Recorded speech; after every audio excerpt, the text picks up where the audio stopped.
All right, it is a minute before Dynamic Friday, and as you guys are used to on Free Conference Call HD and on social media, I need a 60-second startup time to make sure all the things are working the way they're supposed to, that we are actually live and we're not just broadcasting to myself, which would be weird, and that all the places that need to see us are able to see us for today's conversation.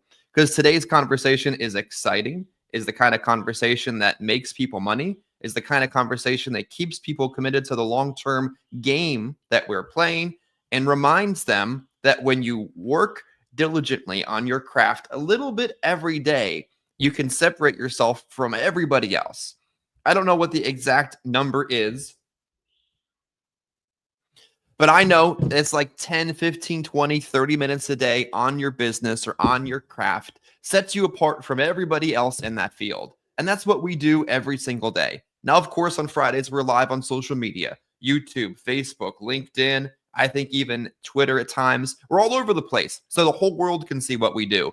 But every other day of the week, Monday, Tuesday, Wednesday, Thursday, you can catch us on Free Conference Call HD, where we're talking foundational topics, the kind of stuff that makes us better and keeps us better. We're talking about industry news so that you know it before anybody else.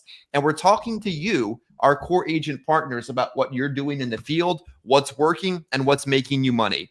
One of the things that we talked about this week that I don't know if all of social media has caught on to yet, but Sentinel Security Life is like collapsing on itself. Check the news, Google it, look it up. That's the kind of stuff that we talk about on our daily call on a daily basis so that our agents know the news before the news shows up in their inbox. So if you need that call information, if that's a conference call you'd like to listen into and you're a licensed agent or looking to get into the business, you're more than welcome to listen in. Reach out and I'll send you that information.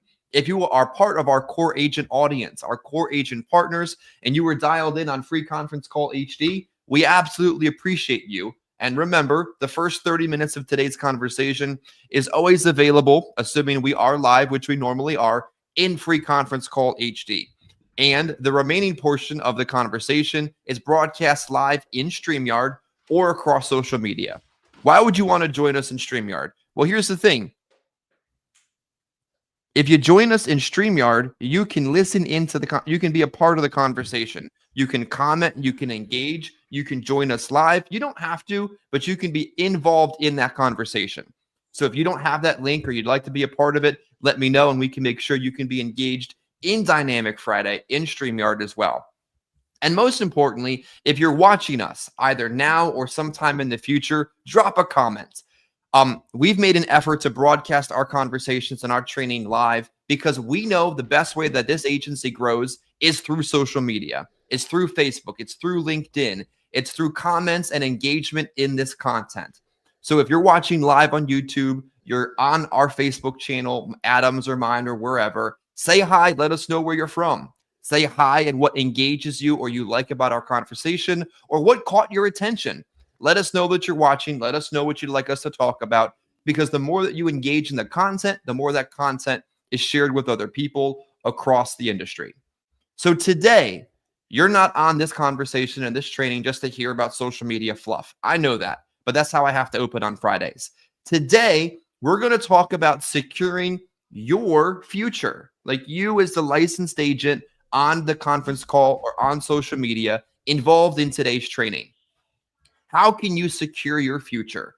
And in my portion of today's conversation, I'm going to share some thoughts on residual income, renewals, and why writing quality business that stays on the books can help you grow your business.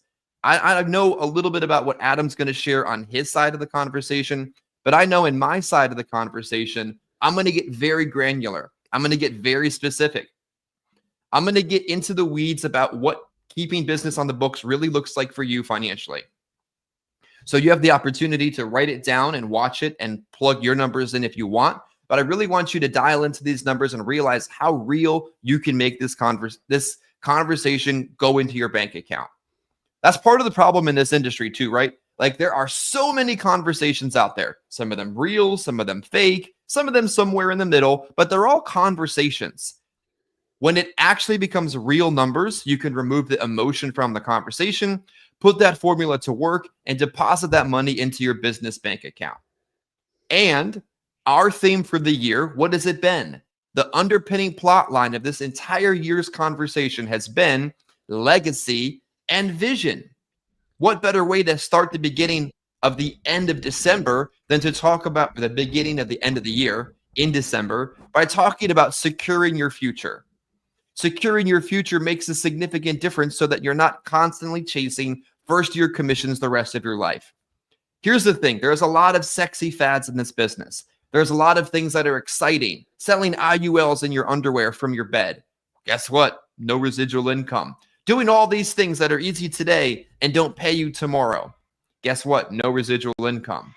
Because our theme this year has been residual income through future, establishing your legacy and your vision, let's get into those numbers today. So first, let's talk actual income. For every final expense application that you sell, let's assume the average monthly premium is $75 a month, right? We run the numbers. We know the numbers. That number's pretty solid. If you're watching this or listening to this conversation and your average premium is below $75 a month, tune in a little bit closer to these trainings and this conversation. But let's just assume, for the purposes of today's conversation, that your average monthly premium is $75 a month. And your average renewals are about 5%. There's a lot of products out there in the industry right now with absolute garbage renewals. That's why we don't talk about them very often. But let's just assume your average renewal is 5%. And let's assume that your client keeps the policy all of year one and into year two. That client, Miss Betty, Miss Johnson, or whoever you want to call her, Mildred, as Dave Duford would say, pays you approximately $3.75 a month. Every month she keeps that policy on a 5% renewal. Well, it's pretty solid, right? I'm not going to pay my mortgage off $375 a month, but that's a good number to understand. Now, let's presume, or hope that you're writing 20 policies a month, 5 policies a week. On a $75 a month average, factoring in that in month 10, 11, and 12, that income is going to stack on top of itself. You're going to begin to receive approximately $1,000 to $1,500 a month in back end month 10, 11, and 12 renewals by writing 20 policies a month. So why would you fight for that number? Why is that number so important to you? Why is writing 20 policies a month so important? Because it'll pay you freaking $1,500 a month once you push that into year two, and all those numbers begin to stack on top of each other. All right, let's keep going. Let's talk ancillary products now. Let's say that you write 4, that's it, 1 a week, 4 ancillary policies a week. And let's assume the average premium of an ancillary policy is $35 a month, like the lowest of the lowest. Like they always say yes when this is the number that's shown to them. $35 a month. And a 10% renewal, because ancillary products typically have higher renewals. So every ancillary product you sell is worth $3.50 a month. Again, you're not going to pay your mortgage or your light bill, put gas in your car with $3.50 a month. We get it. But these numbers stack, and you'll see that in just a minute. So $3.50 a month for every ancillary policy, $3.75 a month for every life policy. Every Medicare Advantage enrollment, you guys know this number, right? I mean, call it out if you're watching. $26 a month, approximately, depending on where you are. Ricky Raymond in New Jersey gets paid a whole lot more because I don't know why that's New Jersey. It's like 30 there. $26 a month on Medicare. And if 3/4 of those 20 applications a month, that means about 15 of the people you sell life insurance to, you can help with their Medicare. And then you have a solid annual enrollment like everybody here in this group has had. You place 200 Medicare apps on the books over a 12-month period. There is another, here's the number, $5,200 in residual income. So let's add these numbers together. You guys having fun yet? Let's add these numbers together. $5,200 a month, residual income from Medicare. Got it? $14 a month, ancillary products. Not that much, but it stacks up. $1,500 a month, final expense. And then $900. I forget where that number came from. Forgive me on that one. Your total residual income over the course of a year from doing a 20 application a month pace is $91,000. $91,000 from 20 final expense applications, 4 ancillary products, and 200 Medicare enrollments over the year. Push that ball into year 2. Pretty awesome, right?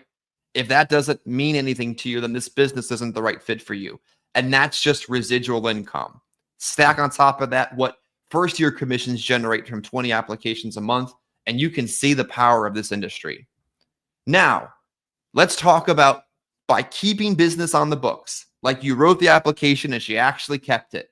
You wrote good quality business and they kept that good quality business. The kind of clients that call you from 2018 and want to buy more insurance because you sold them a good policy in 2018. We've all lived it and experienced it, right? The kind of people you can go back and see because you're having a bad day and you need someone that likes you and trusts you. And those are the kind of people that residual income allows you to talk to. Now that we talked about the numbers, here's the thing. There are 7 more, count them, 7 more sales opportunities that you're going to have by keeping good quality business from your primary product. 7 more sales opportunities. Here they are. Number 1, your secondary sale. If you led with life, we're talking Medicare. If you led with Medicare, we're talking life. Whatever that second pivot is off your primary product is that first additional sales opportunity that you're acquired from writing that primary product. Third is ancillary products. We talked about those already. You guys know the numbers: cancer, heart attack, stroke, critical illness. The third product option you're going to have by selling a solid initial policy. Fourth sales opportunity you have from writing one quality piece of business that sticks on the books and building that relationship. Grandkid policies. Again, incredibly easy, $5 to $35 a month kind of business that you can write because you wrote good business from the very beginning. 6, or I don't know what number it is at this point, annuities and next generation business. That means you find out after writing Miss Johnson in year 1 that when you went back in year 2, she has annuity money and you have the confidence to talk to her about the annuity money, and she has the confidence in you to take the annuity because she trusts you. In that same generation of referral opportunities that are now created because of that initial sale opportunity, you now have the referrals that come because you helped one person and she knows other people that you can help. Erin is a huge advocate of referrals. One of these days, we're going to get her on this conversation to share her thoughts on referrals. But you don't get referrals if you don't get good quality business that sticks and stays in that primary sale. And here's the last one. Add-on sales to that initial final expense piece of business and life event business. What's life event business? Well, your final expense client got married. It happens, and now they want policies for the new marriage. Your final expense client moves. Your final expense client experiences a new death in their friends or family, and now they want more insurance. Something in their life happened, and they walked back over to the fridge, and they saw your phone number, and they called you. That's the kind of business that you get when you start off writing good quality business. If that isn't motivation yet, and $91,000 a year didn't wake you up, I don't know what to say at this point. Got to write good quality business because all this stuff comes as a result of doing that. Now, lastly, what does all this residual and renewal income do to you for your business and for your life? Well, guess what? It begins early on in the process to help you cover your lead costs if you're purchasing your leads. Hey, within about a year's time, your residual and renewal income really means you're on a free lead program. Next, good residual and renewal income diminishes chargebacks. When you're focusing on a few primary companies, when you only have a few companies on advances and everything else, man, you can have them, but we get the point on that conversation. When you're focusing on a few primary companies, your residual income helps diminish your chargeback risk that we're all going to get. Business is going to fall off no matter what you do. Third, a certain percentage that is. What else can renewals and residual incomes do is it can help you increase your lead flow. I remember at the first IMO I ever worked at, I wanted to increase my leads. I'm like, maybe if I had more people to see, I'd sell more insurance. This seems to make sense, right? And I reached out and I asked people, should I increase my lead order? No, why would you do such a thing? Well, maybe I should go work somewhere else that they're telling me not to grow my business. That was the opening salvo right there of that change. But I realized now that I was making residual and renewal income all on my own pen, I could buy 20, now 25 leads a week And it really didn't cost me any more money because I was making that money back every month. What else can it do? It can stabilize your personal or your business budget. Got to have those budgets. We talked about that a few weeks ago. It can help you expand your business. If you're getting $1,500 a month in residual income from your life business, you can take that $1,500 a month and grow your business by hiring staff, an appointment setter, a VA, a personal assistant, someone to help you grow. And lastly, what does residual and renewal income do to your business? Well, I can talk about two situations over the course of the last 10 years that if it wasn't for residual income, if it wasn't for renewal income, if it wasn't for a book of business I could fall back on and farm through, I would be in a far different situation, and maybe none of this would even exist. We all remember COVID, right? Well, many people in COVID fell in one of three categories. They had renewals, residual incomes, and savings, and they were going to figure it out, but they wouldn't fail out however long it took. There were people that just got started, and God bless them, some of them made it, but most of them didn't. And there were people that did not have residuals, renewals, or a solid book of business, and it was very scary for them. Maybe COVID never happens again. Maybe something different happens. Likely, some other major event takes place. Residual and renewal income can give you that peace of mind in that moment where the world is shutting down, that you look at your bank account, you look at your income, and you divide it by 6, and you say, all right, I got enough money that we're not going to lose the house or starve for this amount of time while the world's on its ass. That's what it did for me. That's what it did for Adam. That's what it did for so many others that remained consistent to the 20 application a month pattern. I'll tell you one other life emergency that took place that if it wasn't for residual and renewal income, I don't know if we would be here. June of 2022, I worked in the field selling policies maybe 2 days. Some of it was planned. Many of it wasn't. I had a lifetime friend killed tragically on a trip, and I missed a good week's worth of work taking care of attending those services.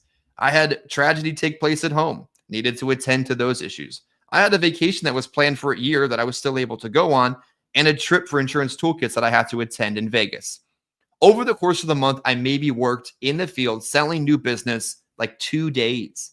If it wasn't for residuals and renewal income and a book of quality business, this story may have ended very differently.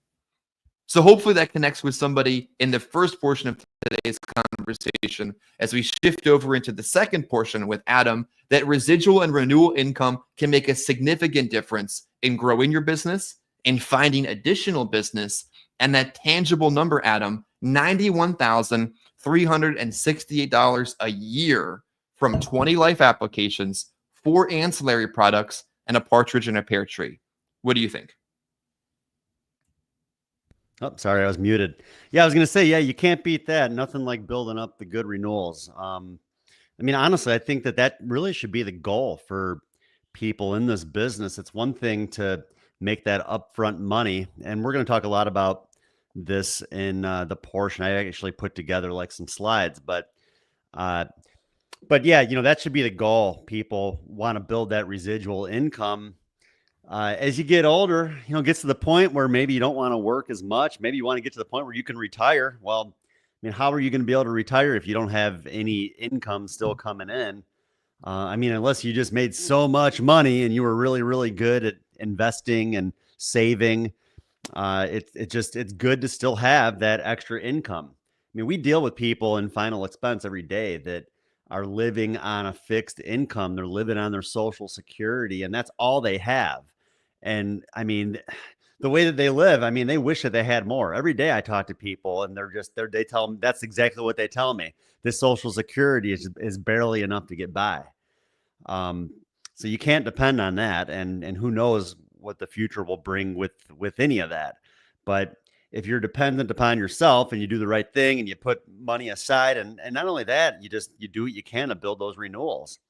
I think it's very, very crucial.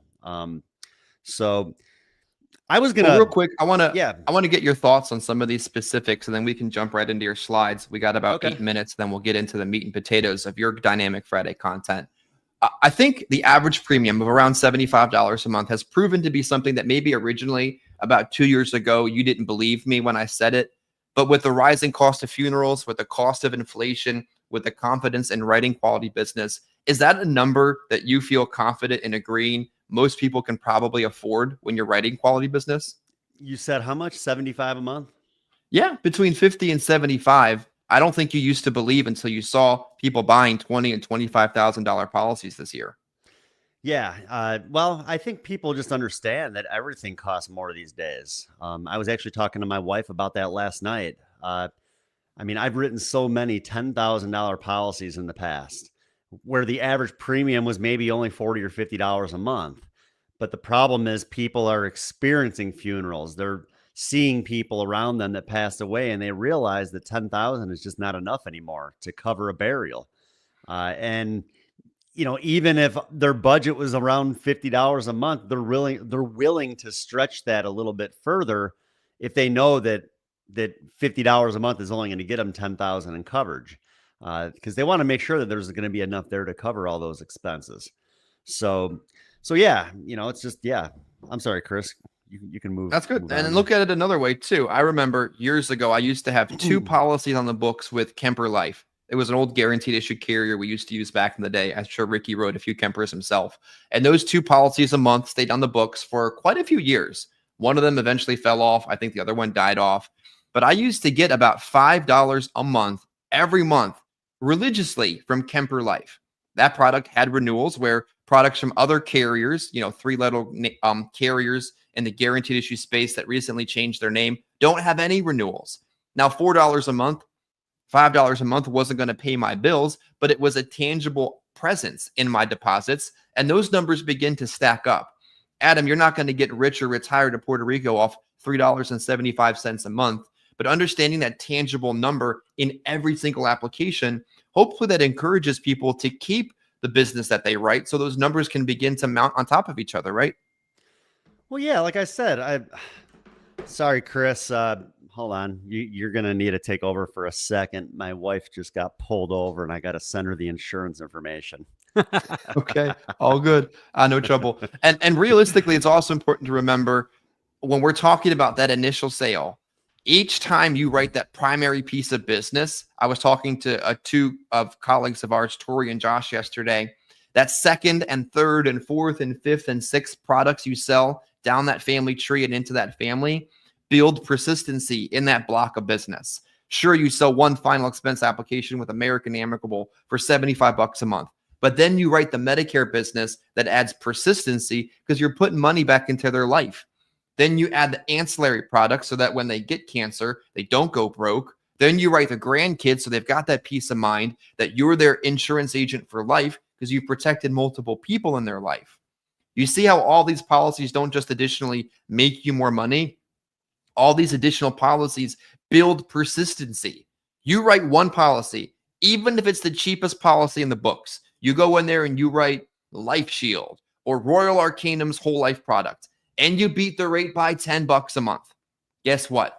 There's someone who's better looking, faster talking, and better than you that could get in that home and no matter the price, replace the policy. Either ethically or unethically, it can happen. I had a client, and you guys know the story, who recently took out a Polish Falcons policy when the rates were lower than they should have been. And guess what? Another Yahoo got in the home and replaced the policy. And tragically, that lady died the next month, and it didn't pay because she didn't even make the payment. Doesn't matter if you write the cheapest thing on the books. If you only wrote one policy in the home, it's pretty easy to undo. You write one Medicare plan and you don't pair it with anything else, you're nobody to them. You guys know this. On a life insurance policy, your name is on the policy. Your address, your actual legal address in many cases, is on the policy. You are real to them because you're in their policy. Guess what? On the back of their Cigna card, your name ain't there. You may not be as real to them in that situation unless you place other products in that situation. Next, I may not be the best at this, but I am not going to speak with any level of authority on annuities, but I am going to remind you that you need to be talking to your clients about these add-on opportunities. Over the course of the last several weeks, Adam has capitalized on add-on opportunities, recognizing all the additional sales he can make from people who originally trusted him. If you've been in this business longer than 1 or 2 years, there's almost no excuse to have a 0 day because you should be going into the field knowing who else you've sold in that area, knowing you can fall back on them if needed. Adam, I haven't had a 0 day in this business since probably 2018, simply because of writing quality business and having people to go back to if I know I needed them. Hopefully your wife has gotten the insurance information now, and Katie won't be mad that you said that live on Facebook. Yeah, but what thoughts do you have as we transition over to the slides and your conversation today? Well, yeah, sorry, I just was kind of off there for a minute, but yeah, like I said, just like you mentioned, Chris, with even going back on existing policyholders. I mean, those are just great ways to add additional business, keeping the clients in front of you. And that's something really I was going to talk about. My production this week, I mean, I had a decent week of production, but it was just really just a few apps.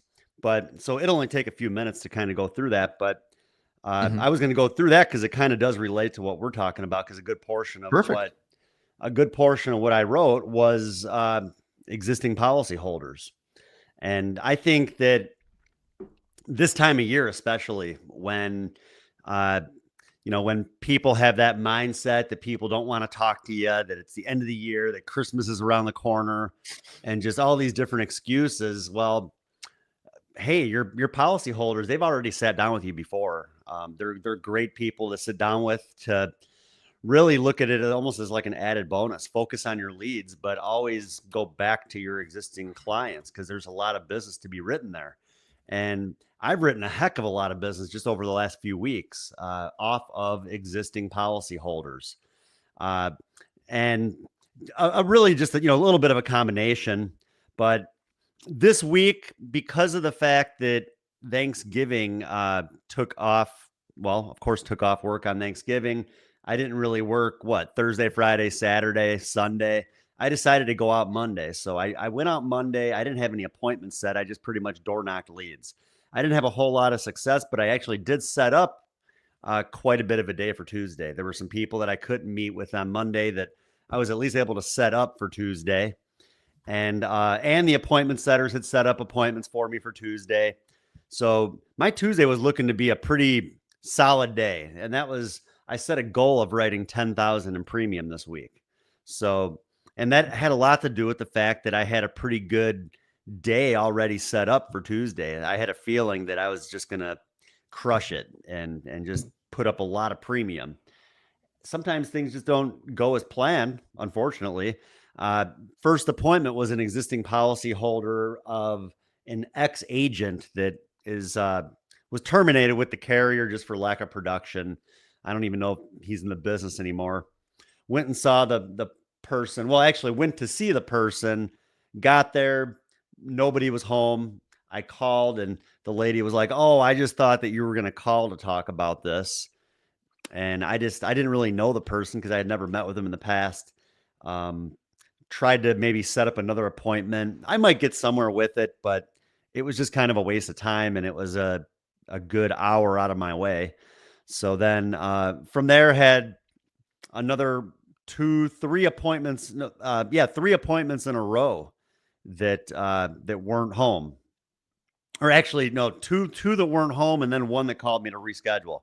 So again, where I thought that my Tuesday was going to be pretty solid, just kind of turned out to be a flop. And then I had an existing policyholder appointment at 4:00 in the afternoon. And this was one that I had already met with like maybe a few days before Thanksgiving. And she just is one, I mean, she's got other policies with me. And she's just one that she'll just never do anything the first visit. Like I could say anything and it doesn't matter. I tried everything. It didn't matter. But she said, "Call me next week. And then, maybe, I'll figure out what I want to do." So I called her Monday and she said, "Yeah, come by tomorrow at 4:00 and we'll get it taken care of." And I was adding on coverage for her and her husband. So I got there at 4:00. She wasn't home. Tried calling her, wasn't answering her phone, texted her, didn't get anywhere with anything. So like I said, like my whole Tuesday, it seemed like it was going to be really good. It was turning out to be not the greatest. So then I'm always trying to figure out where can I go to make a sale? because I don't want to go home without anything.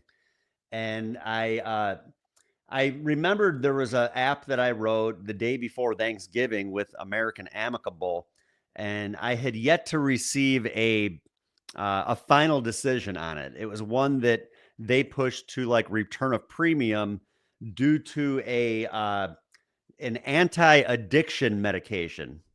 It's and in the state of Illinois, maybe other states are this way as well. Uh, I guess now it's like a requirement for doctors if they're prescribing an opioid that they also have to prescribe like this anti addiction med. The lady, she had no addiction issues. I put notes to American Amicable about that because everything else seemed to be pretty decent with her health. And anyways, I hadn't gotten a response yet. I figured, heck, it's Tuesday at this point. I guess it's just going to stay return a premium. So it was about maybe a 40-minute drive, and I was leaving the appointment that wasn't home, the existing policyholder, and I was I probably drove about halfway to that stop when my phone rang, and it was actually the existing policyholder calling me, and she said, "Adam, I'm so sorry, I totally forgot. I'm home now. Can you come back?" And I'm like, "Sure." So I ended up turning around and, got off the highway, kind of did like a U-turn, got back on the other side of the highway and just headed back over there. Yeah. And, and it was, it was like $116 a month between her and her husband. So ended up being a pretty good sale. And then it was so funny. I got back to my car and I checked my emails, and I had actually gotten an email from American Amicable that the person I was going to see to rewrite something else actually was approved, first day coverage. So I'm glad that I didn't end up going on the journey to go rewrite the other policy because it ended up getting approved anyways. So Adam, real quick, we're going to cover the rest of today's conversation exclusively on Facebook, YouTube, and StreamYard. If you're curious about the rest of Adam's sales and how he wrote business on people who already know and trust him to push through the holiday season, join us exclusively, all for free conference calls, HD, and live on social media. We'll also hear a breakdown of building your legacy through writing quality business over the course of the next 25 minutes. If you're watching into this point of the conversation, make sure you comment, like, and subscribe on whatever method you are watching us. We're both on Spotify, StreamYard, social media, everywhere, maybe even in your mailbox one day, someday soon. Wherever you're watching us, make sure you interact with that content so we can continue to grow the audience of people that we help on a regular basis. Adam, we are exclusively on StreamYard at this point and social media. The conference call is over. Continue the show. All right. So, so anyways, my Tuesday, like I said, it kind of seemed like it was going to be a really productive day. Still ended up writing like $1,400 of premium. So I was happy with that. Had another appointment after that I ended up getting too late that I didn't really do anything yet with. I think I probably will end up writing a short-term disability policy on the person. Again, existing policyholder of mine. She still works. She has a special needs son also that she takes care of. And she just knows that if she were to become disabled, she is going to need some more income coming in. So, I think that'll probably be a slam dunk too. I think she's just trying to work some things out to figure out how to fit it into her budget. But then Wednesday, I had a pretty open day. I had one appointment set later on in the day, 5:00 at night. Outside of that, I door knocked a bunch of leads. Didn't really get a whole lot of anywhere with anybody. Talked to one person that sounded promising, but still didn't get anywhere with her. And then I had the 5:00 appointment was it was a direct mail lead that was 3 years old. Yeah, Chris hold up. The direct mail lead was how old again? Was 3 years old. That's incredible. Sorry, yeah, keep going. So, and someone,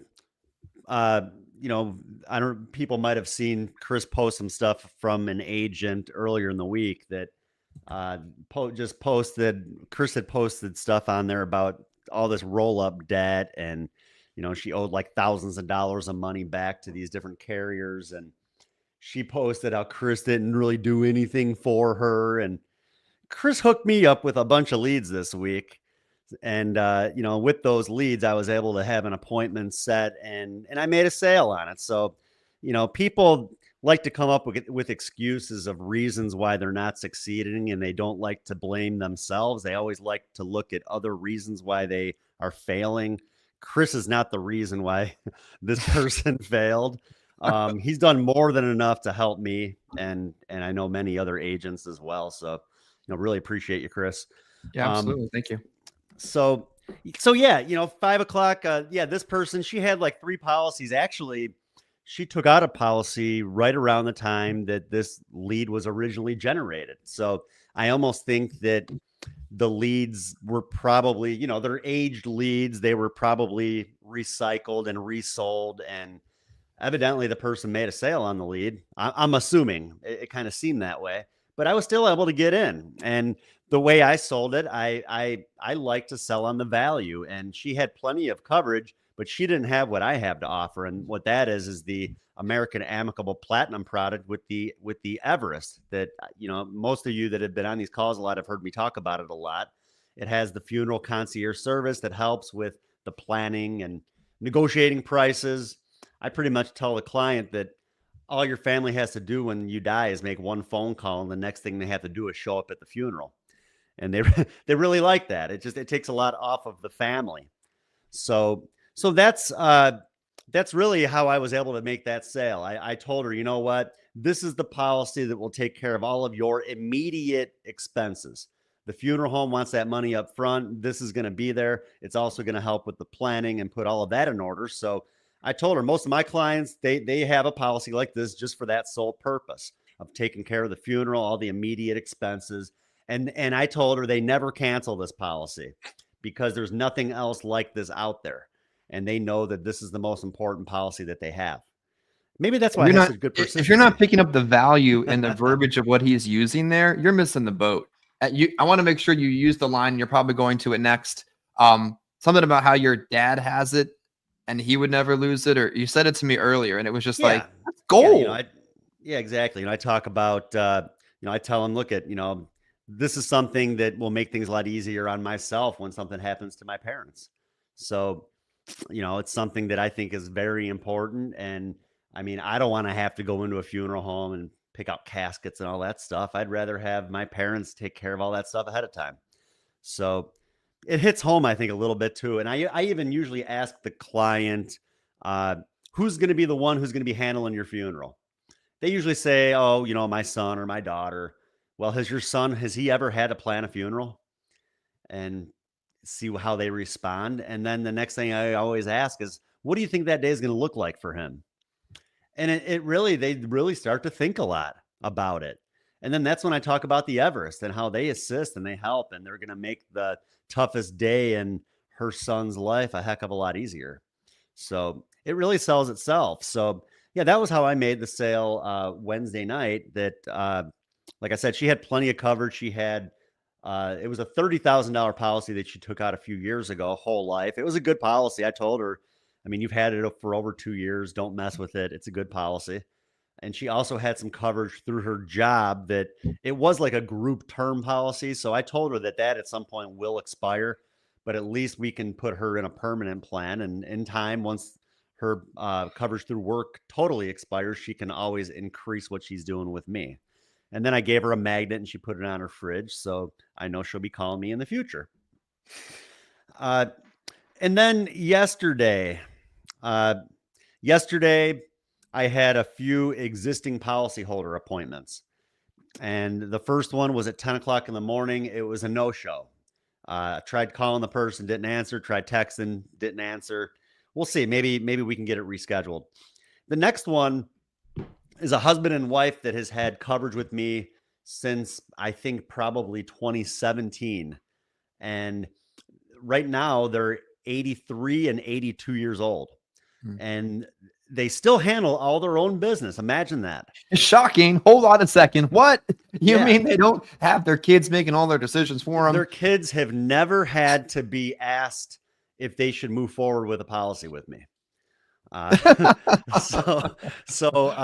Yeah, at 83 and 82 years old. I mean, this lady, very organized. I mean, she has like a notepad, got all her bills in there, just kind of working out her budget and all this stuff. And they already had a $15,000 policy with me. And then they each had a $5,000 policy with me. So they had 20,000 total already. And because they're so old, I mean, even the original policy I wrote was like 7 years ago. And then the one after that, I couldn't believe it. Like I looked at the application date and it was like 4 years ago. Like I couldn't believe I hadn't seen these people for 4 years. Like it felt like it was like maybe a year and a half ago that I'd been there, but it was 4 years. Not to sidetrack you there. I know I could do that pretty badly to you.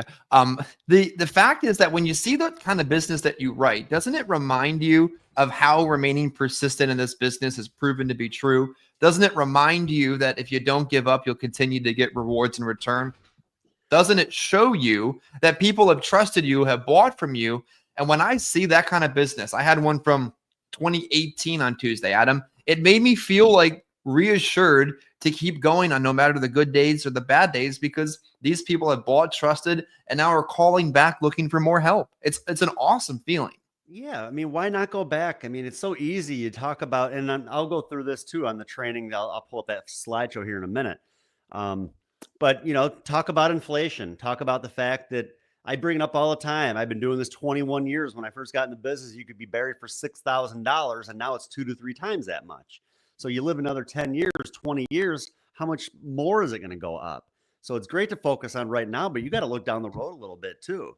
And I might not talk about that a whole lot on the initial sale because I just want to focus on the immediate need, but it's a great way when you go back to write additional coverage to make sure that you can, add on a little bit more.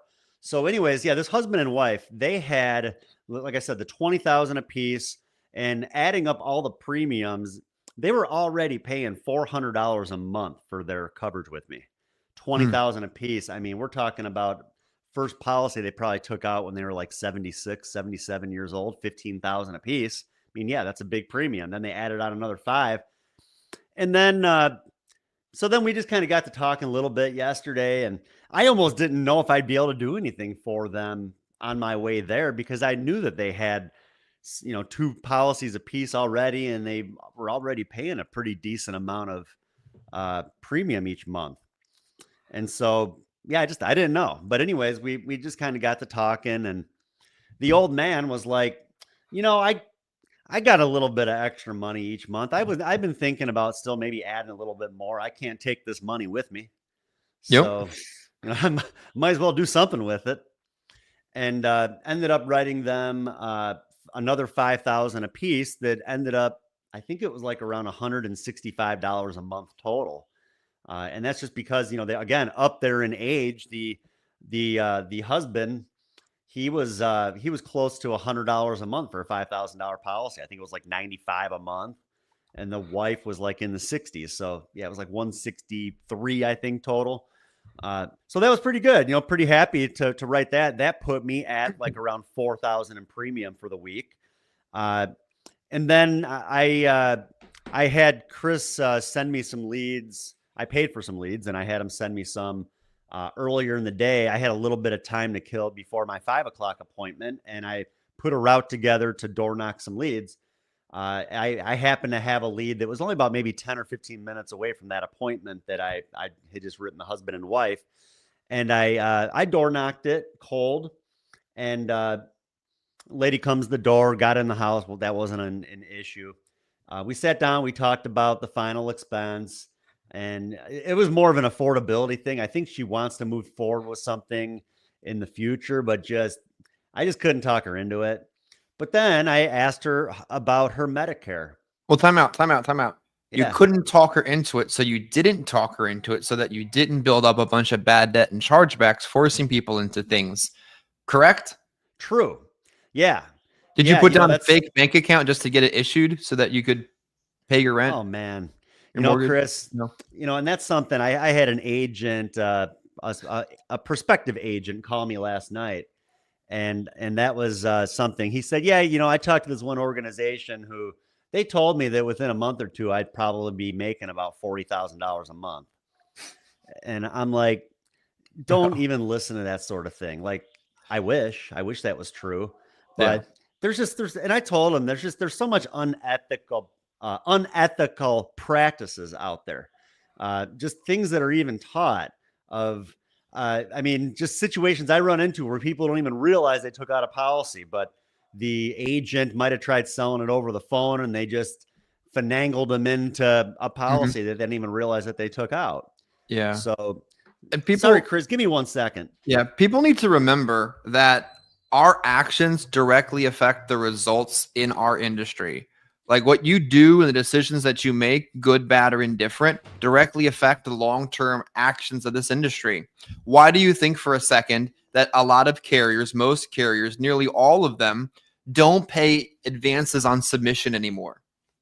Bad agents' faults, not Adam's fault, not my fault. The bad crop of crap that had shoveled its way through this industry is why most stuff is paid on issue now. Why do you think carriers are getting so strict about processes for face-to-face and telesales? Because y'all messed it up. Not us, y'all. I mean, if you're watching this on a Friday, you probably care about your business, but other people messed it up. Like bad decisions agents make reflect poorly on everybody else once they failed out of the business. Like these companies are not, they're 100-year-old institutions that are required to have reserves, capital, surplus, operating expenses, shareholders. Like some of these carriers, people work there their entire lives. And that means a lot to them and their community and their legacy.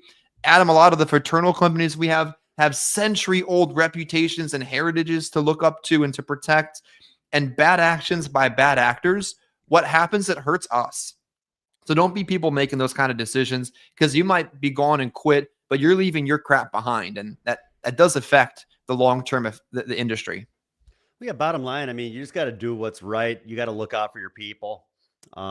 Whether you're running an insurance company, whether you're running an agency, whether you're just working with clients, always just look out for your people, do the right thing, and put others' interests ahead of your own. Do what's right for them. And you'll be repaid time and time again, but you're not going to be in the business very long if you're screwing all your people over, whether that's companies taking away renewals from their agents, whether that's agencies, just not doing right to their people, whatever, or even the agent that is not doing right to their client.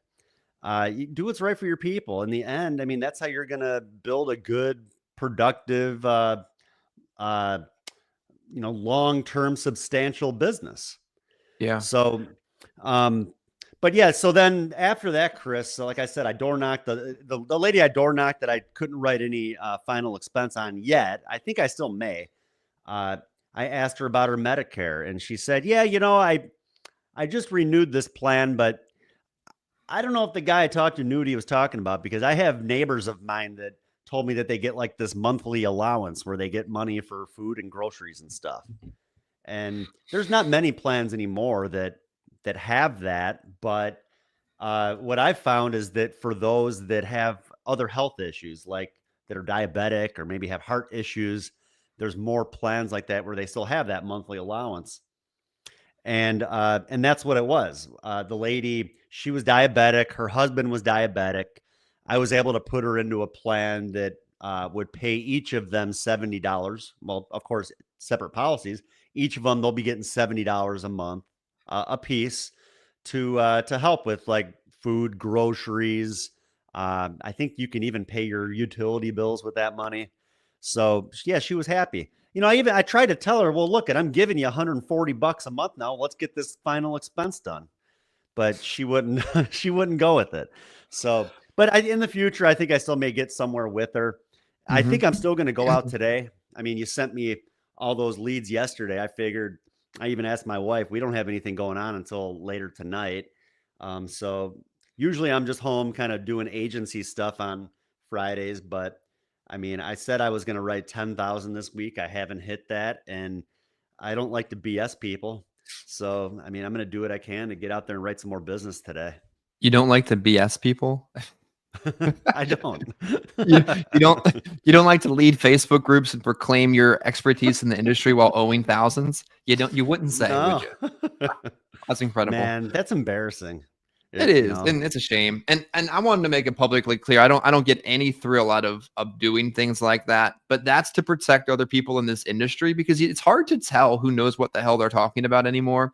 And because you're not meeting them, you're not going to their office, you're not going to conventions, you're not shaking hands and watching what they drove in or how they flew or where they dressed, like the tangible things that tell you, I think that guy's got this figured out. When that doesn't exist, and it's people that don't work with people that are still trying to fake it until they make it. You know, and don't contract agents already made if you haven't figured it out.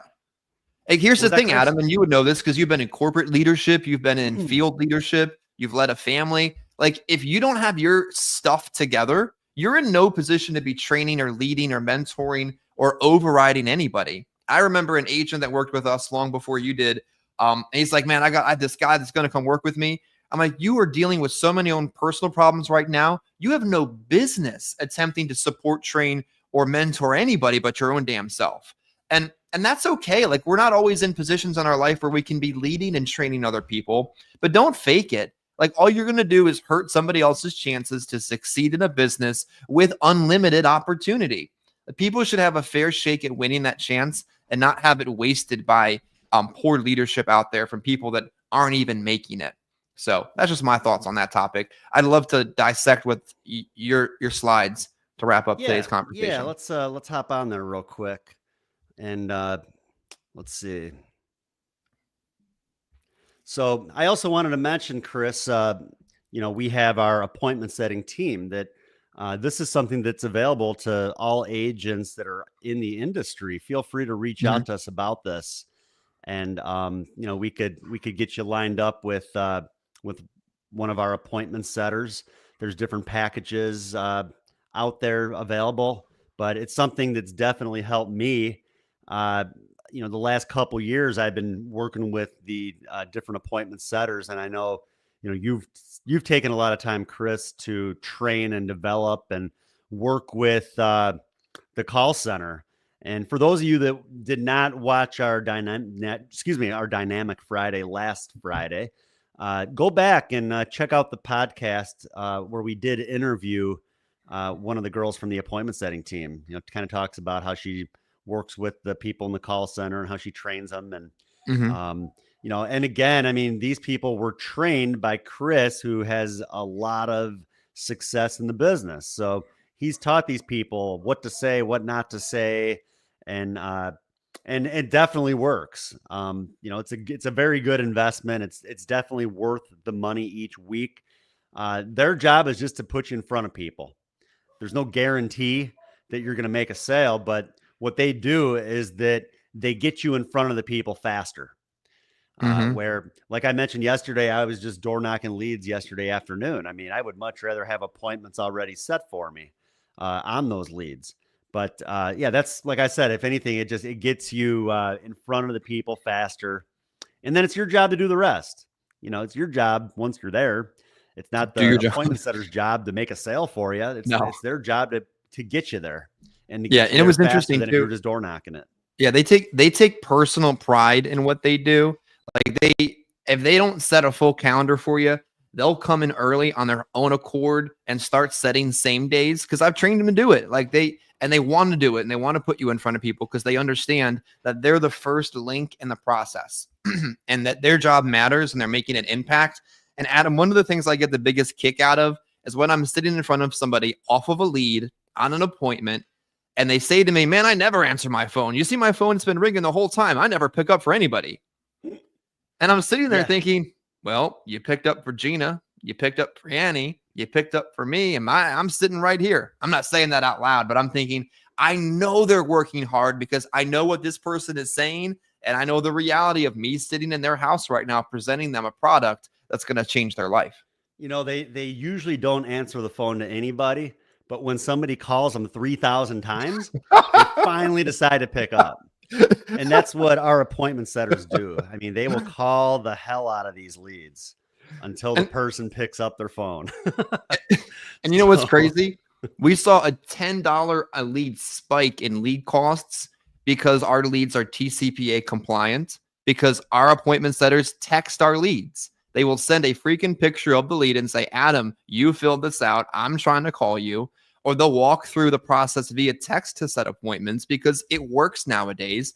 And our lead costs have gone up because they have to be TCPA compliant, because they're texted. But all of this stuff that's being done just makes people more money. It's like that blue ocean philosophy you talked about with me, offering something that who else is really doing that?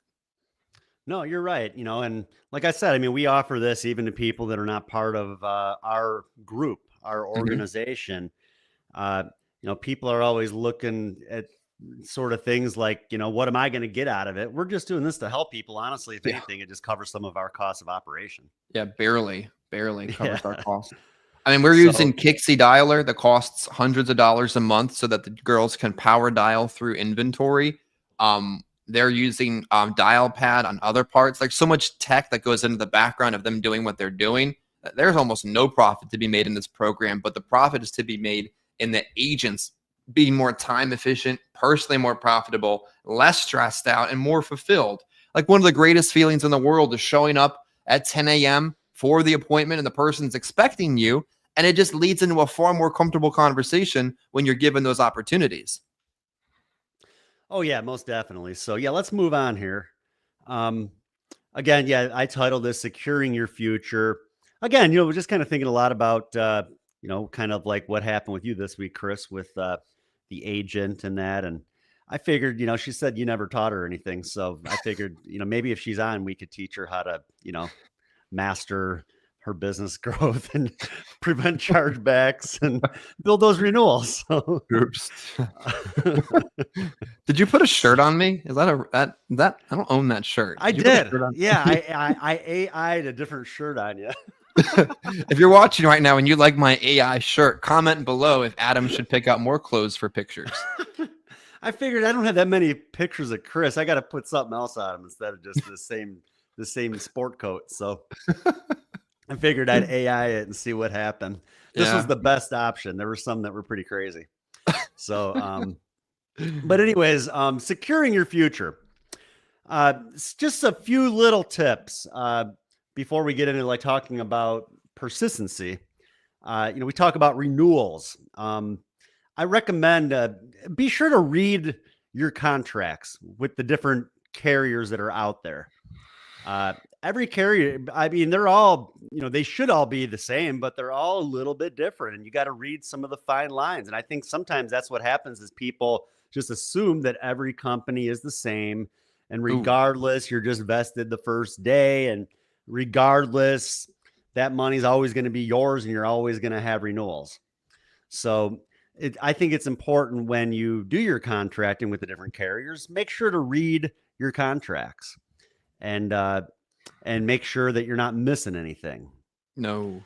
No, Adam, I put myself in a recruiting funnel this week just so I could see what it was like from the other side. Like if you're an agent and you haven't put yourself in a sales situation and witnessed it as a consumer, you're missing the boat.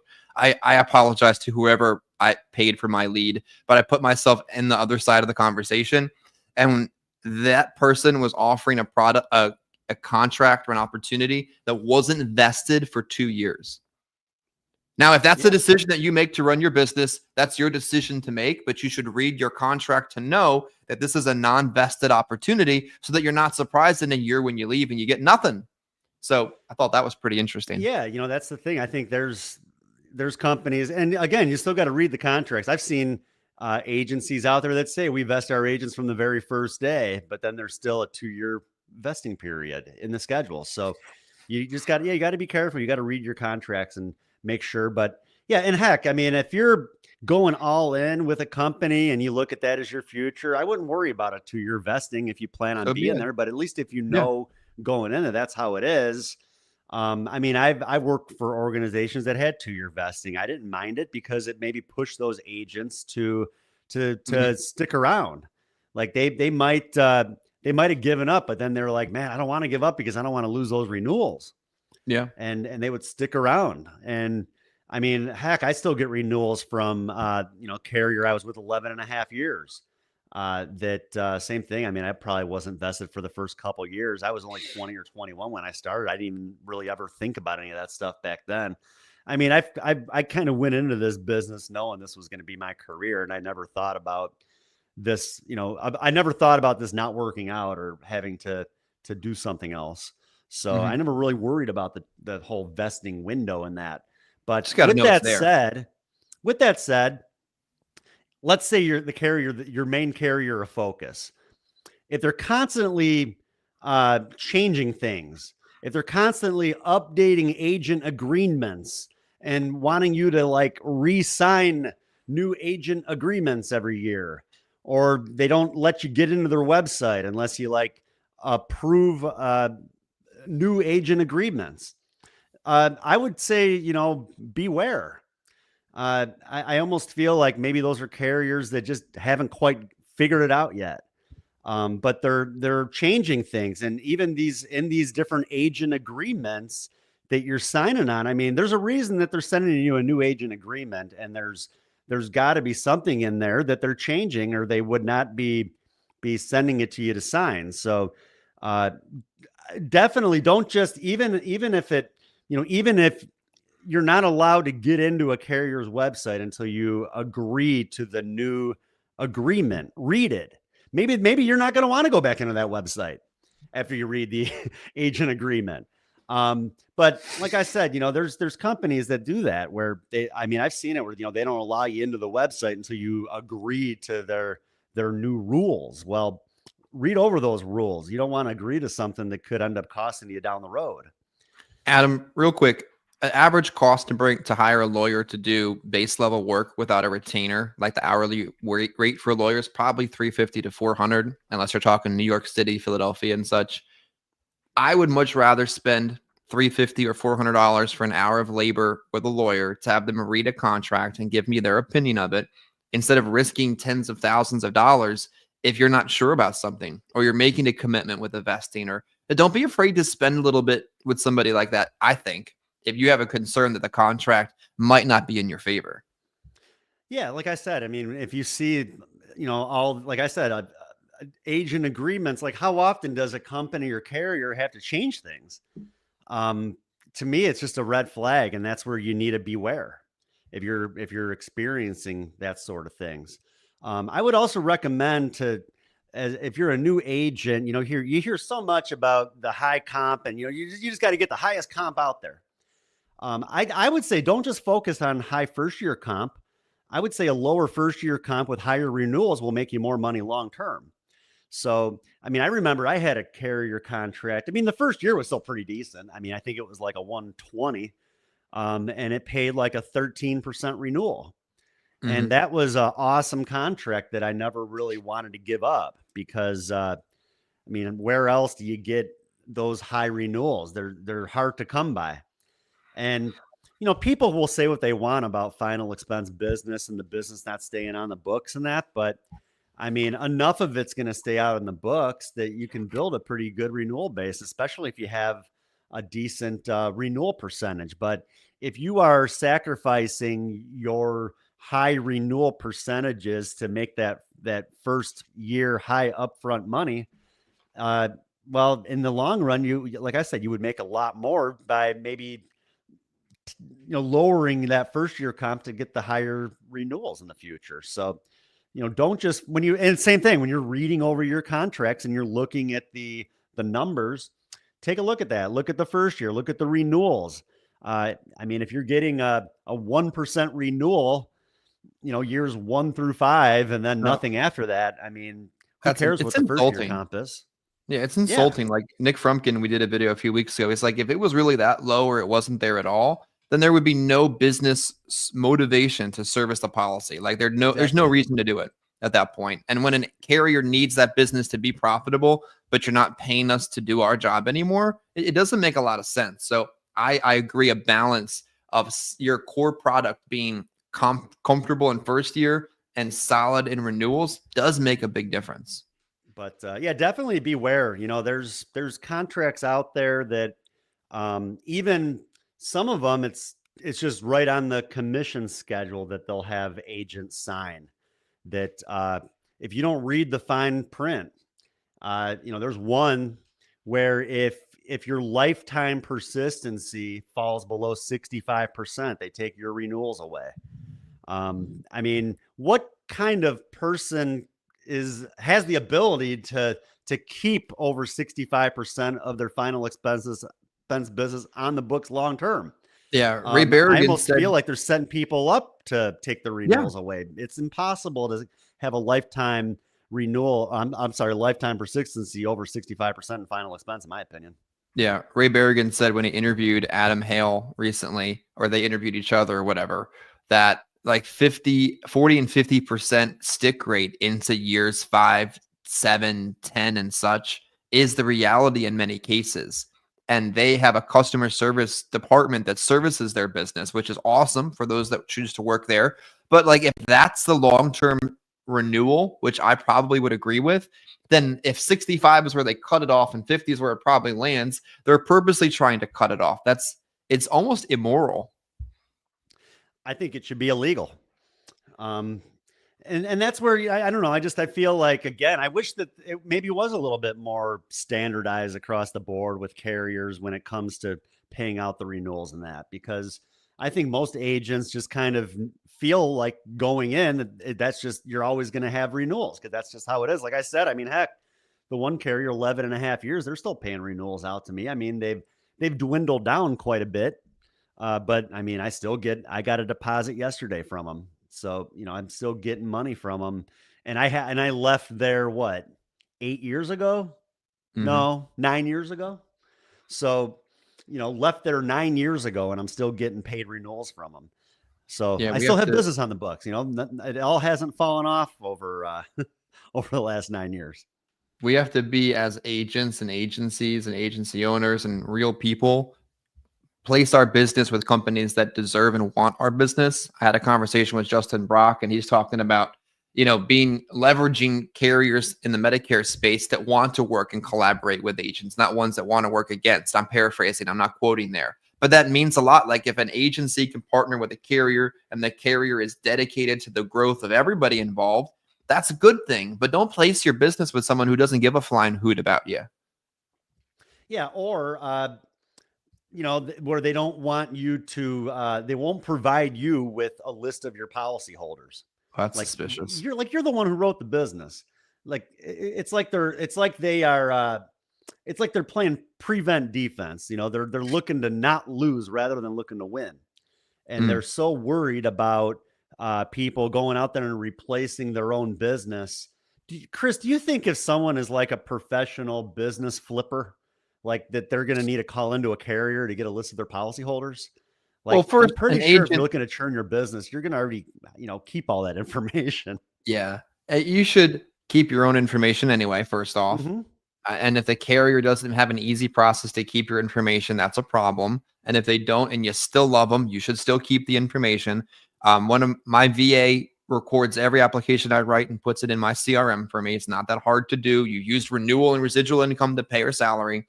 But yeah, I mean, like, bad people are going to find a way to do bad things. But what you're doing is you're preventing good people from going back and seeing their clients and writing more business because you won't let them see their own business. Like, Well, Chris, it's like the one agent 40 years ago that screwed them out of $20,000 is the reason why everybody else is punished for it. Is the problem. They focus on that one bad apple rather than focus on doing more to help those that are doing the right thing. yeah. That are just looking to do what I've done over the last few weeks and written a lot of business on existing policyholders. Not replaced any. I don't go in and try to replace my own business. All I've done is add coverage. Yeah. And I could have added it with carriers that, if they were still paying me renewals, maybe could have put it there, but why do that? And here's the other thing. When a carrier makes it more transparent what the book of business is, it makes it easier for mid-level agency owners to survey a book of business to protect the carrier from freaking fraud. Like, if it takes me a long time to figure out If she is rewriting her sister through multiple carriers, then I might not be able to discover it. But if I can look in the portal and look in the portal and look in the portal and see that same name over and over and over again, because the carrier is making it transparent, it's easier for us to protect them as well. And if we're not protecting each other, then that's not going to benefit the business either. Yeah, most definitely. I mean, that was one thing I felt like for a long time, I had to play detective when it came to working with a lot of agents. And it's sad to say that that's kind of part of the business, but sometimes you do. You got to look, like I say, you look out for your people, but you also have to protect yourself. Mm-hmm. And a lot of that, I used to catch people all the time doing stuff that they weren't supposed to be doing. But I did have access to a lot of stuff that just the regular agent's not going to have. That I wish that, yeah, if you have a downline, I wish that you would have access to more information. I wish maybe more carriers would be willing to share that information with their uplines to be able to protect not only the upline, but the company. Mm-hmm. So let's talk about persistency. Like I said, because this is the biggest part of it, keeping your business on the books. You got to have that mindset that writing an application and earning a commission is just step one. That's it. Your clients are your clients for life. So, and again, I've gone back and written a lot of business on existing policyholders. I don't think they would take out a life insurance policy with anybody but me. But that's because I've made it out to be, I've made myself out to be their guy. I'm their insurance man. They don't call other people when they need a additional policy. And show your clients that you care and that you will, and they'll stick with you. One example, you could put 3 quotes together for somebody. And if they always go for the highest quote, you don't have to just write that piece of business. I've many times gone back and said, are you sure you think you could handle that? You sure you think you could handle that $180 a month premium? Why don't we start you with the $120 a month? I could always come back in 6 months, if you think that, you want to add more then, but, why don't we start you a little bit less? We can always add more later. And my clients appreciate that. That's a way that I'm looking out for them, seeing to it that they will be able to keep up with their payments, that they're not going to lose the premium. I've always said, you got to be able to pay this every month and not just the first month. So I would rather put them in something that I'm comfortable with them paying each month. And I could always go back and write more later. But most guys, they're just trying to write the most expensive thing out there. And then in month 2 or 3, when it falls off, then they're getting hit with a huge chargeback.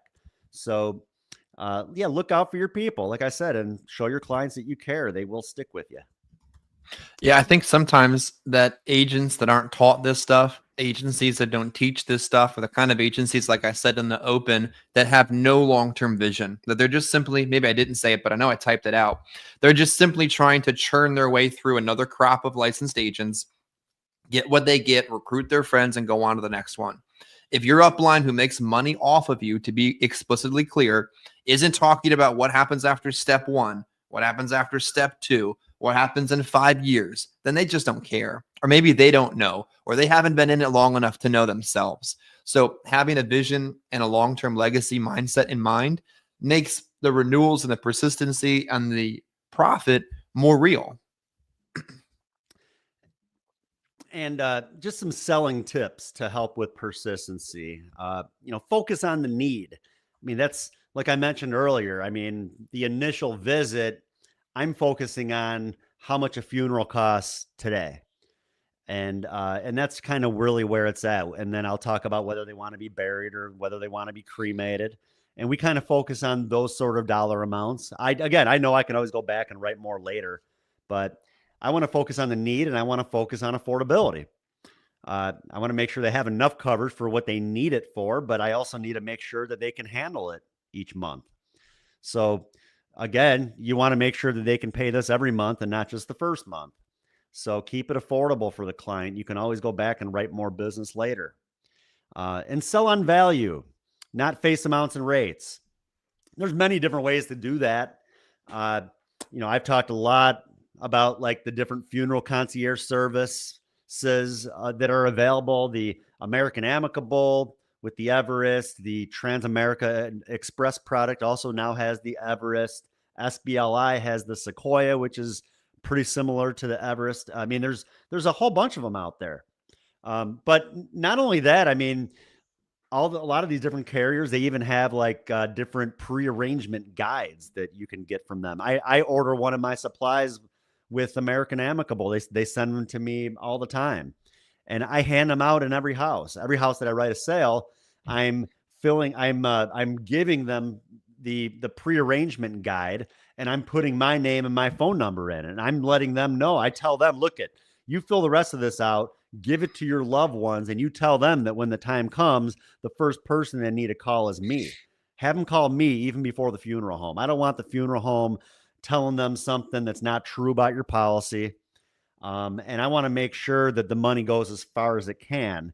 If your family calls the funeral home first, well, the funeral home's going to ask about the policy. They're going to tell them to bring it in. And honestly, they just want to see how much money they're working with. So, Yeah. But even just these little things of me, I guess, helping and letting them know I'm going to be there for their family when that time comes is a way of also selling value outside of just these different funeral concierge services and things like that that are available. But You know what's wild, Adam? yeah, sure. What's up, Chris? Sorry to interrupt. The fact that we talked about 7 different downstream sales that are going to be made by writing one quality piece of business, that when you service the business at the end of the story, at the death claim, there's additional business that comes from that. Like, that isn't a marketable strategy, and I don't mean it in an immoral sense, but there's been plenty of pieces of business that I wrote because I answered a death claim call. I walked them through the process. I at least gave them good, solid advice as to what to do. And then they're like, well, I need insurance for me, my friend, my uncle, my brother, whatever, because someone's helping them. And in that life moment, maybe that's really number 7, the life event moment. Now they know they need insurance. Well, again, too, Chris, if you're doing the right thing and you're writing business the way that you're supposed to, you don't have to worry a lot about claims getting denied. You don't have to worry about going back to that family and them wanting to hit you in the face or something. I mean, you're going to do the right thing, and they're going to be grateful that you were able to help them and get that money to help them in their time of need. So, and yeah, with that is going to lead to referrals and more business. So, yeah, I tell my clients all the time, I mean, that's part of my presentation. Make sure your family calls me when that time comes. And sometimes they do, sometimes they don't. Either way, you can go back and see that family. You will be notified one way or another of a death claim. Look up the information, figure out who the beneficiary is, go back and visit with them, express your condolences, and make sure that everything was done that needed to be done to get that claim paid. Because that's what it's, that's what it's for. This is for those that are left behind. It's not for the person that is taking out the policy. It's for their loved ones. Yeah. And they need to update their beneficiary. Like, there's service work that needs to be done at a death claim. If it was a husband and a wife or a brother and a sister or situations like that, you got more work that you need to do by showing up.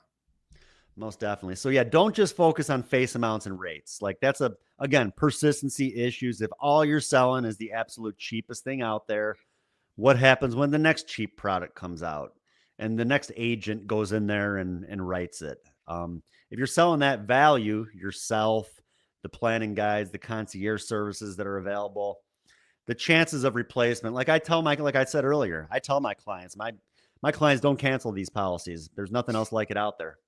And that alone, I think, helps with persistency. You let them know, like, why would I cancel this? No one else is canceling it. This is something different. This is unique. I tell them this is like the Rolls Royce of final expense plans. Hey, it's power in how we phrase things.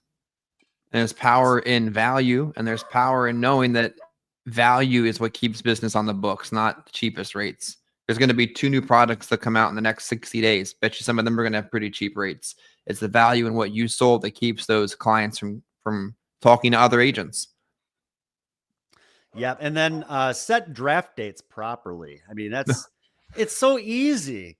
And so many agents, it's like they just I don't know. I can't think of the right phrase. They put their tail between their legs and they just do whatever the client tells them to do. And they ask them, this is on a draft date, or I'm sorry, this is on a bank draft. What's a good date? And the person tells them the 5th of the month, and they just set it for the 5th. Don't do that.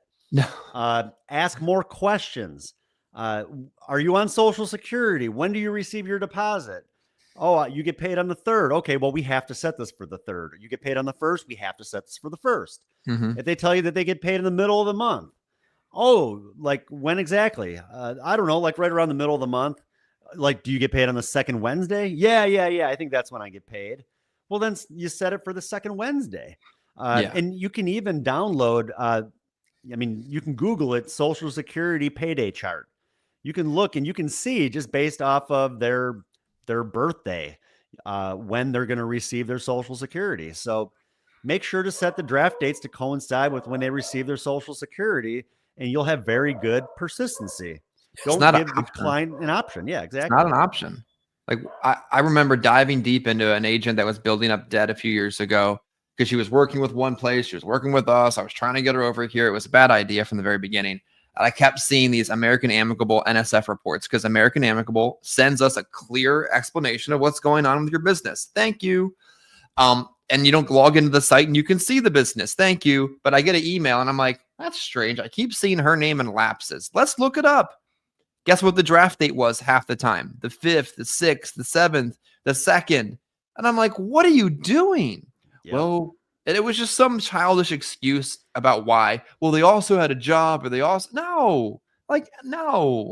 The draft date is the date they received their Social Security. Grow a set and tell the client that, and they'll respect that. They trusted you to get this far in the process. Do you think they're going to buck the process and kick you out of the house because you controlled this part, the very end of the process? Like, I don't walk into the airport and say, TSA, I am not going through that machine. I don't believe in this machine. No, you go through the process because they're in charge of the place that you're in. You're in charge of this process. Most definitely. I can't stand when people are not on Social Security. Like, I can't stand when I have an appointment with someone that's still working, where they get paid every 2 weeks. Like, it's scary business to write. You would think it would be the opposite. Like, a lot of people will tell you, "Oh no, you want to deal with people that have a full-time job." No, I mean they're living paycheck to paycheck. They're just barely getting by, and but when people are on Social Security, well, they get that deposit once a month on a specific date. And if you're setting it to coincide with that, you're taking the money for this before they can even touch it. So that's the safest business out there, in my opinion, is people that are on some form of Social Security that have a specific draft date or day, which is pretty much anybody who's on Social Security. So, and again, and don't give your client a reminder that they can always cancel. I mean, why would someone do that? Again, I think it's like when you talked about earlier, Chris, the one that I couldn't get anywhere with, and you're like, oh, so you didn't push that much further. You didn't push any harder to try to write it. This is a way a lot of agents will do that. They'll remind the person, well, let's just get you started. If you decide you don't want it, once you get Let's the just policy, see if you qualify. Yeah, we'll just see if you can qualify. You can always cancel it. Like, yeah, no, why would you want to do that? You can make adjustments later. You can always call me back and let me know. Like, if you're doing this, basically what you're doing is you're just applying for a loan that you have to pay back. mm-hmm. And that's what you don't want. You don't want to look at an advance commission as a loan. I mean, that's what it is. It is being paid back, but you want the client to be paying it back through their monthly payments and not you from a chargeback. Correct. So, but that's what's going to happen if you're using the 30-day look back close. You can always cancel it if you decide you don't want it. That's what they're going to remember when they get their policy. Oh yeah, that guy told me if I don't want this, I can cancel it. Well, I better give them a call before they take the money out. Yeah. And so many of these people are non-committal anyway. Like, that's one of their human traits, is not to make commitments and decisions. And if you're encouraging psychologically the fact that they don't have to make a decision or make a commitment, what are they going to do? They're going to keep being themselves. But life insurance is a lifetime commitment. Like, imagine if I, walked down the aisle at my wedding and I said, I do, but you can think about it the next 30 days. Like, Adam, how would that have looked? You were there. That would have been weird.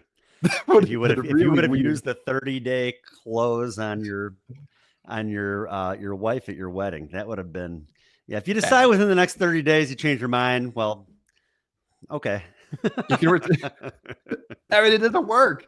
But people don't even think of it outside of that sale. They need to, if they think about it in other ways and realize how dumb and ridiculous it sounds, they would stop doing it, you know? Oh yeah, for sure. But again, I think that a lot of times it's the whole desperation mode, just doing Mhm. whatever you can to make a sale. You just got to work harder. I mean, there's ways. I mean, you move on to the next. You find another person to go see. Don't, like I said, you don't want to take out a loan that you have to pay back through from chargeback, getting hit with a chargeback. It's no fun. No. Uh, Again, don't be afraid to walk away from bad business. That would be, to me, that would be an example of bad business. I think also, I walked away from one a few months back where it was like 5 or 6 people in the house, and the daughter hands me like this prepaid debit card that Mm-mm. she has to manually load each month. And I was Mm-mm. like, and unfortunately, her dad that was there had to leave for work. So I said, all right, well, if you don't have enough time to finish it right now, I'll just come back tomorrow. And I just didn't go back because I didn't want to deal with that. I knew that was just a chargeback waiting to happen. And Yeah. if you talk about persistency issues, what do you think happens when you write 6 applications in one home and they all fall off? You're getting knocked with 6 cancellations with that carrier. That Mm-hmm. definitely doesn't look good towards your metrics. No, So no, yeah, just no. things to think about. You can just say to them, I apologize, Adam. We don't accept that method of payment.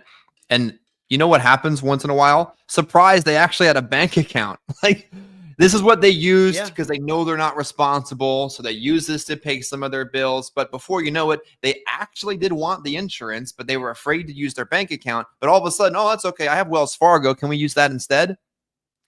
Oh yeah. Well, Oh, if I walked in and we were like, sitting at the dining room table and everything was nice and clean, and maybe it would have been a little bit different, but yeah, it it wasn't definitely there. that was definitely not the situation that I walked into. No. Um yeah, they had to put their dog away that was going to rip my face off, I think, before I even got in the house. So, just a little quick commercial here for those of you that don't know. You need to be getting on our podcast. A lot of pretty much all the content that we put out there is available through audio and video on Spotify, on YouTube, on Apple, a lot of different platforms out there. So check it out. I think I just loaded like our 139th or 140th episode, Chris. Mm. Over the last, it's been just a little over a year. So, I mean, I'd say that's pretty good. At least the audio, we've been putting out there for about a year now. A lot of good content out there, a lot of stuff that's going to help agents. And all you got to do is get on there. And when you're out working during the day, when you're out running leads, it gives you something to listen to that's going to kind of keep you in the right mindset, keep you motivated, and help you. Tips from people that, I mean, between the two of us, over 30 years of experience in the business. So, and not just experience, but success in the business. People that know how to do it the right way. I thought we didn't help anybody. I thought I didn't offer any help. I would say we help a lot of people, even people that are, again, people that aren't even with us. Anybody can listen to this podcast. You don't got to be part of our agency. I mean, Mm-hmm. everybody can listen to this stuff. This is just stuff that's out there for anybody. It could help millions of people if people really wanted to, hop on it. So Yeah, our daily trainings on Fridays are probably some of our best training over the course of the week. Mondays, my favorite call to write. Fridays, some of the best content you pour into. Fridays are available for the whole world to see. So nobody has the right to say that nobody helped them. yeah, most definitely not. So then after the sale, I recommend, and again, we're just talking about keeping up with your business. And like you said, you need to be keeping records of your clients. So save copies of all your applications, whether that's through like Google Drive or iCloud or Dropbox. I recommend the cloud storage because it makes it a heck of a lot easier to locate that information when you need it. Like I have a client's folder that is saved on my iCloud, and That way, if I have a client that calls me, or even when I'm visiting with these existing policyholders, all I have to do is search for their name, and I'm going to find their applications that they've done with me, and I can look them up. It makes it easier even to write the business in the home. I don't have to re-ask them for their social security number or their birthday. I already have all that information. If anything, I can verify the beneficiaries and see if those are still the people that they want on their additional coverage. But yeah, definitely, save copies of the applications. And again, save it in the cloud storage. I recommend create the file name as I do their last name, comma, their first name. And then I might put like the name of the carrier after their name, but I usually have separate folders for each carrier as well, just to kind of keep that organized. But yeah, definitely be keeping record of all that stuff. It makes it a heck of a lot easier to go back to. Also, I would recommend to create a spreadsheet with pretty much all the important parts that are on the application: their name, their address, their phone number, their birthday, their beneficiaries, the face amount, the amount of coverage, face amount, the monthly premium, just all that stuff. And again, makes it a heck of a lot easier when you're going back to verify the information and to write additional coverage. You'd kind of look stupid if you went in the house and you'd have to call into the company to find out exactly what they have. You should know, you're their agent. And then you can create like a lead spreadsheet out of that. And you can do annual reviews, as I've been doing the last few weeks. And this is like what I put together. I'm sure there's a way you can probably go on Google or YouTube and figure out how to do this, but I just do like a mail merge document. Like there's probably maybe even easier ways to do it. I don't know. I just do it. That's how I've been doing it forever, through like Microsoft Word, where I'll create a mail merge document and I'll create all the different fields. And then you can like link the spreadsheet to this, and it will create all the different lead pieces for you. Again, there's probably easier ways to do it these days with, even the different CRMs. Maybe there's just different ways for it to spit out like this. But again, like I said, I save this in my good notes, or like my notability. And same thing, I can search in there for the name, and all that information is just going to pop up. So when I go to the door, I already have all that information right then and there. I might just have a few minutes to kill. Oops. And sorry. Oh, no, you're okay. I might just have a few minutes to kill in between an appointment. Maybe I don't have a lot of time to do a whole presentation with somebody, but I could at least search for even like the zip code and find, okay, well, Wendy Johnson, she's in the area that I'm working right now. She took out that policy a few years back. Maybe I'll just go see if she's home, and I'll go talk to her real quick.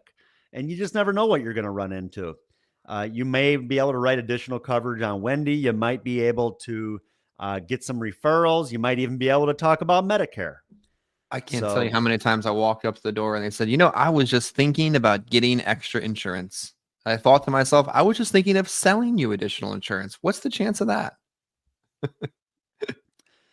And so this is the script that I use at the door. I mean, pretty basic. Yeah. Hey, Mrs. Jones, remember me? Adam, with Unity Life Group. I was over about a year ago, helped you with your final expense plan with American Amicable. I was in the area, just wanted to stop by to do a quick policy review, just to make sure everything is still set up the way that you'd like. Do you have 5 minutes to go over it real quick? That's it. They're going to let you in. They let you in before. If they don't have time, maybe they'll set up another time, but usually they're going to let you in. Thanks so much for being a good client. I'm just so glad I was able to help you with this. This is important. At least your family will be taken care of when that time comes. I have down here that you have Michael down as your beneficiary. And if something happens to you and Michael at the same time, you got Mary down, and she'll be taking care of it. Is that still how you want it set up? Either yes or no. Most of the time it's going to be a yes. If it's a no, well, then you can get like a change of beneficiary form to fill out.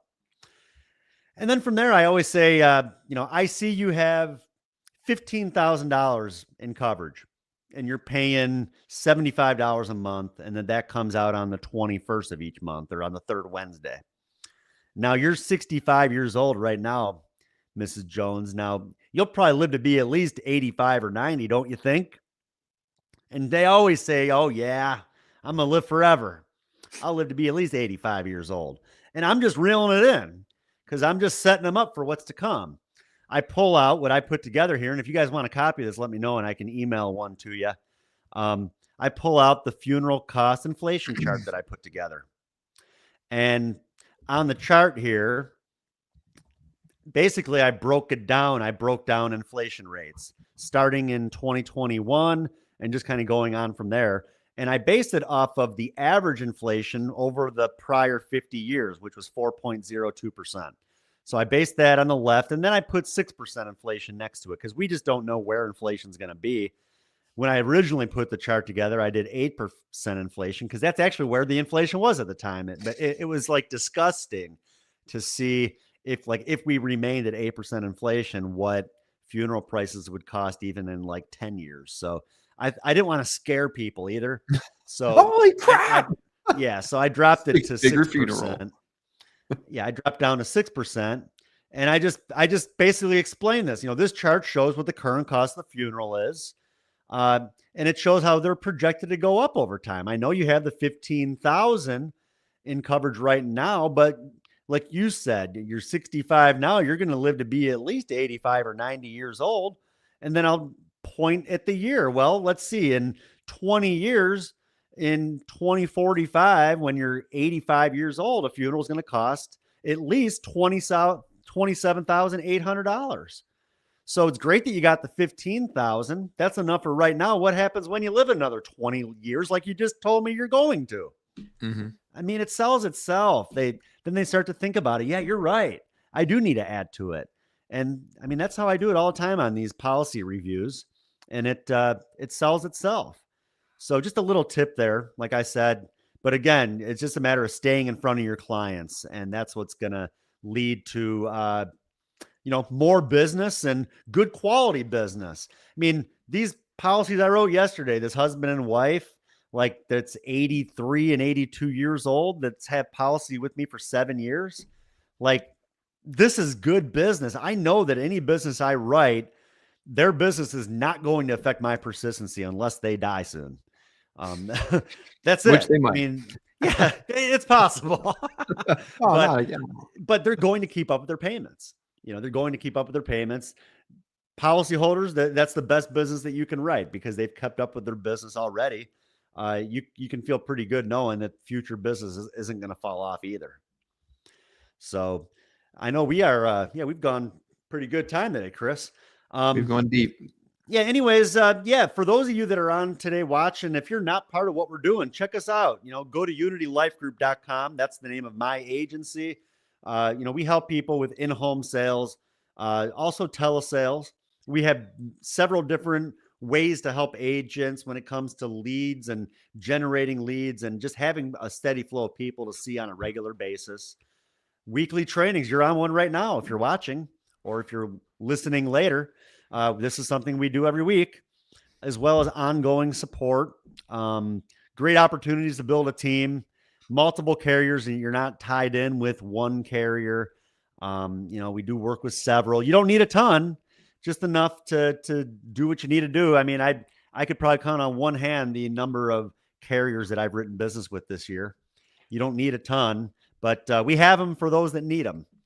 If you're with a carrier that won't, or if you're with an IMO that won't release you, and you need other contracts, well, we can help you. We can, and from there, as time goes on, we can maybe move those other contracts over as well. Yeah. We have high level contracts too. Like I said, high level is not the most important thing. Look at the renewal structure on those comps as well. Mm-hmm. Well said. Yeah, Appreciate you guys today. Like, comment, subscribe, engage with the content, share it out with other people. There's probably $100,000 of beneficial information that was just shared for free over the last hour and 39 minutes. So share it with somebody else that could make money by watching what we just shared with you today. Yep. Sounds good. Thanks a lot, guys. You guys have a great weekend. And again, like, subscribe, follow, get on there and tell the world about it. And like I said, if you're interested in working with us, we'd be happy to work with you as well. So Have a great weekend. We'll see you next week. Same time, same Take care. place.